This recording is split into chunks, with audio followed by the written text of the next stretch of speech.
जय भीम साथियों, आदाब। आज हम आदरणीय आज़ाद चंद्रशेखर जी और आज़ाद समाज पार्टी की तरफ से सोशल मीडिया पर, जैसा उनका आदेश है, अपना विरोध दर्ज कराने के लिए हाजिर है। और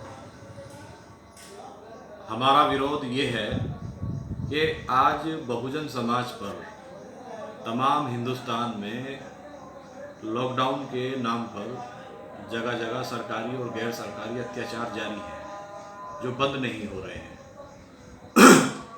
लॉकडाउन से पहले क्या, सदियों से दलितों पर अत्याचार हो रहे हैं, और वो अत्याचार घोड़ी चढ़ने के नाम पर, मंदिर में जाने के नाम पर, पानी भरने के नाम पर, बराबर में बैठने के नाम पर, तमाम तरह के अत्याचार इस देश ने देखे हैं और हमने पढ़े हैं।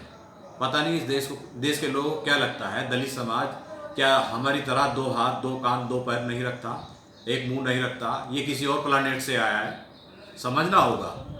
अरे ऊपर वाले ने हम सबको इंसान बनाया है, हम लोगों ने आकर के यहाँ जाति और मजहब बना दिए। ये जब भी जुल्म होता है, ये किसी न किसी के इशारे पर होता है और किसी न किसी की शह पर होता है। आज उत्तर प्रदेश में टी सीरीज नाम की एक वेबसाइट चल रही है, और ये टी सीरीज सरकारी टी सीरीज है, गैर सरकारी नहीं है। और ये इस टी सीरीज को हम समझ रहे हैं क्या है। आप इस टी सीरीज को आधार बनाकर बहुजनों पर जुल्म करने का काम ना करें। बहुजन जिस दिन इकट्ठा होगा, जिस दिन सड़कों पे आ गया, फिर 2 अप्रैल जैसी घटनाओं की पुनरावृत्ति दोबारा हो सकती है।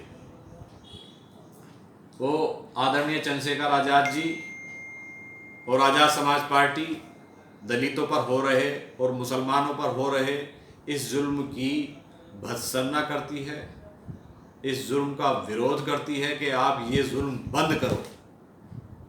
ऐसा ना हो कि लोग लॉकडाउन तोड़ करके सड़कों पे आ जाएं। आप लॉकडाउन करते हैं, 45 दिन लॉकडाउन चलता है, 45 दिन बाद आप शराब के ठेके खोल देते हैं। 45 दिन बाद क्या कोरोना नहीं बढ़ा? 45 दिन पहले 326 मरीज थे और आज 75,000 मरीज हैं। 326 मरीजों में आप लॉकडाउन लगा देते हो और 75,000 मरीजों में आप लॉकडाउन को धीरे धीरे खोलने का काम करते हो। शराब के ठेके खुलवा दिए, रजिस्ट्री ऑफिस खुलवा दी। क्या इनसे कोरोना नहीं बढ़ेगा? आने वाले टाइम में ये जो महीना चल रहा है और अगला महीना चल रहा है, इसमें भयंकर तरीके से कोरोना बढ़ेगा, कम्युनिटी स्प्रेड फैलेगा। हम सबको लड़ना है इस बीमारी से, मिलकर के लड़ना है। ये बहुत खतरनाक बीमारी है, ये नस्लों की नस्ल खत्म कर देगी। अमेरिका और यूरोप ने इस चीज़ को बड़े हल्के में लिया था। आप इसे हल्के में न लें, सभी एहतियात रखें। 45 दिन बाद आप लॉकडाउन खोलते हैं और वो मजदूर जो बेचारा एक कमरे में अपने जीवन काट रहा था, जिसे खाने के लिए कुछ नहीं था, 45 दिन बाद उसके जाने का साधन कुछ नहीं होता है।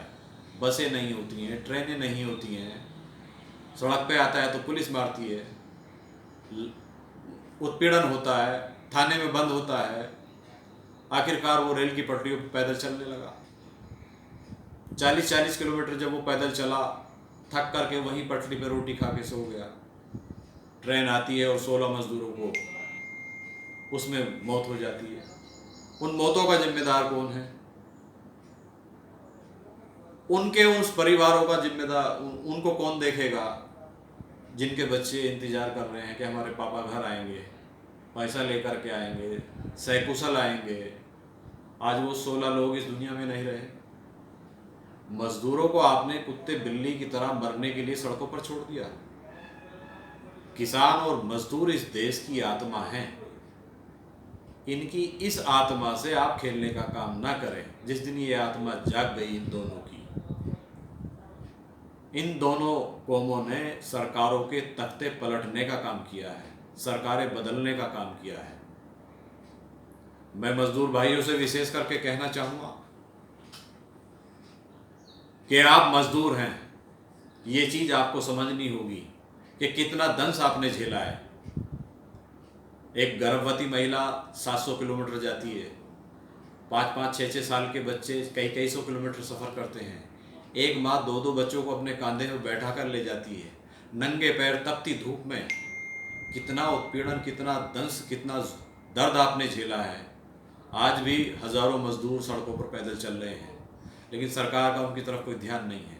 सरकार का सही मायने में कमज़ोर और गरीब तबके पर ध्यान ही नहीं है।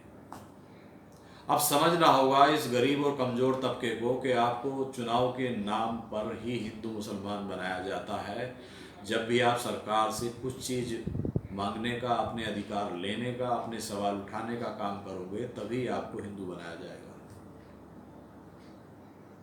आप विदेश से भर करके मेहमान लाते हो, अपने रिश्तेदार लाते हो, लेकिन इन मज़दूरों के लिए आप कोई बस या ट्रेन नहीं चला सकते थे।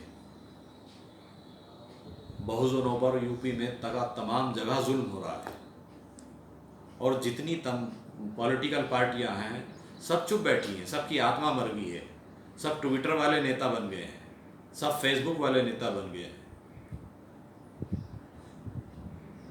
वो इंसान भी मरा हुआ माना जाए जो जुल्म के खिलाफ ना बोले। और जिस मुल्क में पत्रकार बिक जाए, जिस मुल्क का विपक्ष बहरा हो जाए और जिस मुल्क की आवाम गूंगी हो जाए, उस मुल्क का भगवान ही मालिक है। मैं कहता हूँ कि असूलों पर आँच आए तो टकराना ज़रूरी है, और ज़िंदा हो तो ज़िंदा नज़र आना ज़रूरी है। जुल्म अभी नहीं हो रहे, जुल्म सदियों से होते आए हैं। जब से ये दुनिया अस्तित्व में आई है, तब से जुल्म हो रहे हैं।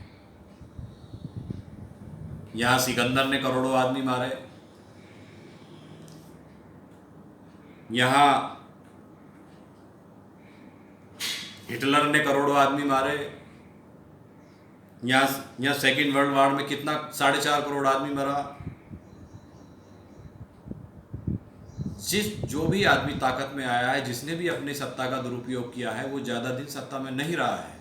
उसके बहुत सारे उदाहरण हैं, क्योंकि जुल्म की नाव ज़्यादा दिन चलती नहीं है। मेरा ये कहना है तमाम देश के लोगों से, इन सरकारों से, ये देश बहुत खूबसूरत है, इसको हम सब मिलके चलाएं, इसमें बड़े प्यार मोहब्बत से रहें, क्योंकि तभी ये मुल्क हमारा तरक्की करेगा, तभी हम 21वीं सदी में प्रवेश कर पाएंगे। लेकिन आज जो भी पार्टी आती है, जिस कौम का भी नेता आता है, वो सब अपने मुफाद में लग जाते हैं। आम जनता का, गरीबों का कोई नहीं सोचता, मज़दूरों का कोई नहीं सोचता, क्योंकि हमारे मुल्क में जाति, मज़हब, नस्लवाद, इन सब में उलझा करके हमें रख रखा है। धर्म की लड़ाई को हमने सर्वोपरि मान लिया है, जाति की लड़ाई को हमने सर्वोपरि मान लिया है। ख़त्म करना होगा इस मुल्क से जाति को, ख़त्म करना होगा इस मुल्क से ऊंच नीच को, तभी ये मुल्क तरक्की कर पाएगा। और किसी ने कहा है कि इस धरती पे जुल्म इसलिए नहीं बढ़ रहे हैं कि लोगों ने यहाँ जालिम ज़्यादा बढ़ गए हैं। इस धरती पे जुल्म इसलिए बढ़ रहे हैं कि अच्छे लोगों ने जुल्म के खिलाफ बोलना और लड़ना बंद कर दिया है। तो आज़ाद समाज पार्टी इस मुल्क में बहुजन शासक देखना चाहती है, जो 70 साल में यहाँ मनुवादियों ने नहीं दिया। और एक आवाज़ उठी है आज़ाद समाज पार्टी भीम आर्मी की तरफ से। भाई चंद्रशेखर आज़ाद को आज इस मुल्क के दलितों और मुसलमानों को स्वीकार करना होगा, और ख़ास करके मुसलमानों का वजूद तो अब ये रह गया कि MLA MP बनने का हमारा मकसद नहीं है, अब वजूद बनाने का मकसद है, वजूद बचाने का मकसद है। और वजूद आप तब बचा पाओगे जब आप बहुजनों को इस दिल्ली की कुर्सी पर सत्तासीन करोगे। और उसका एकमात्र विकल्प जो आज इस मुल्क में तमाम जगह सीना खोल करके, निडर हो करके जो शख्स लड़ रहा है, वो चंद्रशेखर आज़ाद है। वो चाहे CA का मसला हो, NRC का हो, या तबलीग जमात का हो, या मुसलमानों पे किसी भी कोने पे हो रहे जुल्म का हो, या बहुजनों पे किसी भी कोने पे हो रहे जुल्मों का हो, वो बढ़ चढ़ कर आता है। बहुजनों में बहुत सारे संगठन बने हुए हैं, लेकिन सब अपना अपना मुफाद सीधा कर रहे हैं। कोई भी संगठन बहुजनों के हित के लिए नहीं बोल रहा। सारे बहुजनों को इकट्ठा होकर के सोचना होगा। 70 साल हो गए हैं कि तुम्हारा दिल्ली पर कब्जा क्यों नहीं हुआ, और जब तक तुम दिल्ली नहीं कब्जाओगे तुम्हारा भला नहीं हो सकता। अब वक्त आ गया है बहुजन और मुस्लिम इस देश में एक आवाज़ बने। मैं अपनी बात यहीं ख़त्म करता हूँ इसी शेर के साथ कि इस देश में खूबसूरती के साथ हम लोग रहें, प्यार मोहब्बत से रहें और इस बीमारी से मिलकर के लड़ें कि मेरे मालिक मेरी तकदीर की पहचान लिख देना और मेरे हर खून के कतरे पे हिंदुस्तान लिख देना। मुझे मंदिर भी प्यारा है, मुझे मस्जिद भी प्यारी है, कहीं पे राम लिख देना, कहीं रहमान लिख देना। खुदा हाफिज़। जय भीम, जय भारत।